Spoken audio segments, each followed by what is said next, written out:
Hi అందరికీ, నేను మీ సుభాష్ని. ఈరోజు రెసిపీ వచ్చేసి ఉల్లికాడల కూర ఎలా చేసుకోవాలో ఈ వీడియోలో చూపించబోతున్నాను.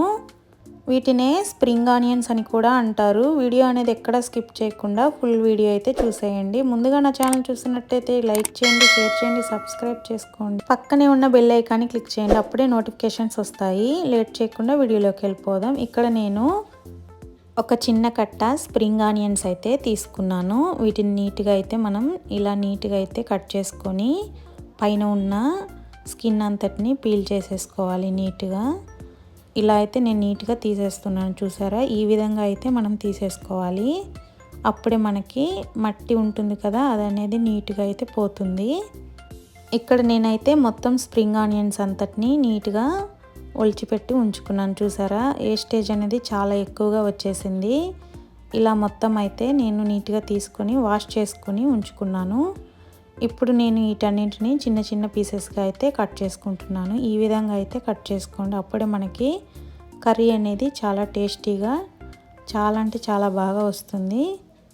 ఇలా నేను అంతా ఇలా నీట్గా అయితే కట్ చేసేసుకున్నాను, చూసారు కదా? ఈ విధంగా అయితే కట్ చేసుకోవాలి.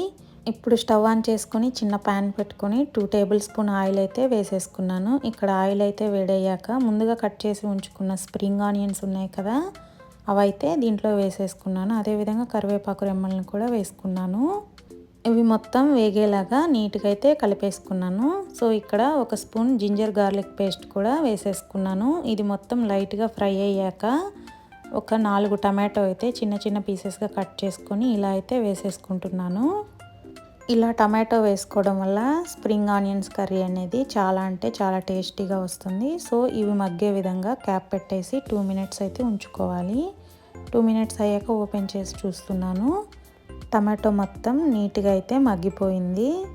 సో ఇప్పుడు ముందుగా కట్ చేసి ఉంచుకున్న స్ప్రింగ్ ఆనియన్స్ ఉన్నాయి కదా, అవి మొత్తం అయితే దీంట్లో వేసేసుకుంటున్నాను. చూడండి, ఈ విధంగా మొత్తం వేసేసుకున్న తర్వాత రుచికి సరిపడా సాల్ట్ అయితే వేసేసుకోండి. నేను సాల్ట్ చాలా తక్కువ వేస్తున్నాను, మేము సాల్ట్ తక్కువ తీసుకుంటాము. సో మీరు చూసి వేసుకోండి. ఇక్కడ నేను 2 టేబుల్ స్పూన్ కారం అయితే వేసేసుకుంటున్నాను. అదేవిధంగా చిటికెడు పసుపు కూడా వేసుకుంటున్నాను. అదేవిధంగా ధనియాల పౌడర్ ఉంటుంది కదా, అది కూడా 1.5 స్పూన్ వరకు వేసేసుకుంటున్నాను. ఇది మొత్తం మిక్స్ అయ్యేలాగా ఇప్పుడు మొత్తం మనం మిక్స్ చేసుకుందాము. ఈ ఉల్లికాడలను అట్లీస్ట్ వారంలో ఒకసారైనా తీసుకోవడం వల్ల వీటిల్లో చాలా హెల్త్ బెనిఫిట్స్ ఉన్నాయండి. అదేంటంటే వీటిల్లో విటమిన్ ఏ, అదేవిధంగా విటమిన్ సి కూడా ఉంటాయి. ఈ ఉల్లికాడలు ఎముకల బలంగా ఉండడానికి కూడా దోహదపడతాయి. ఇప్పుడు మొత్తం కలిపిన తర్వాత 2 మినిట్స్ అయితే ఇలా క్యాప్ పెట్టి ఉంచేసుకుందాం. 2 మినిట్స్ అయ్యాక ఓపెన్ చేసి చూస్తున్నాను. ఇలా అయితే దగ్గర పడిపోయింది. ఈ టైంలో మనం ఒక చిన్న కప్పు వాటర్ అయితే వేసేసుకోవాలి.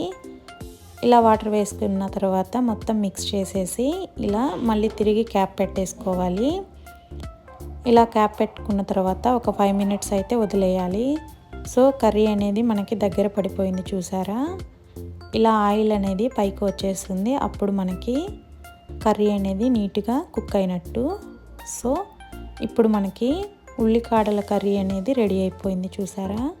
మీరు కావాలంటే దీంట్లో కొత్తిమీర కూడా వేసేసుకోవచ్చు. సో నేను ఇక్కడ కొత్తిమీర వేయట్లేదు. సో ఫైనల్గా మనకి ఉల్లికాడల కర్రీ అనేది రెడీ అయిపోయింది. దీన్ని చపాతీలో తీసుకోవచ్చు, అదేవిధంగా రైస్లో కూడా తీసుకోవచ్చు. ఇక్కడ నేను రైస్లో అయితే తీసుకుంటున్నాను. ఇది చాలా చాలా మంచిదండి హెల్త్కి. మీరు కూడా తప్పకుండా ట్రై చేయండి. ముందుగా నా ఛానల్ చూస్తున్నట్లయితే లైక్ చేయండి, షేర్ చేయండి, సబ్స్క్రైబ్ చేసుకోండి. Thank you for watching. Thank you.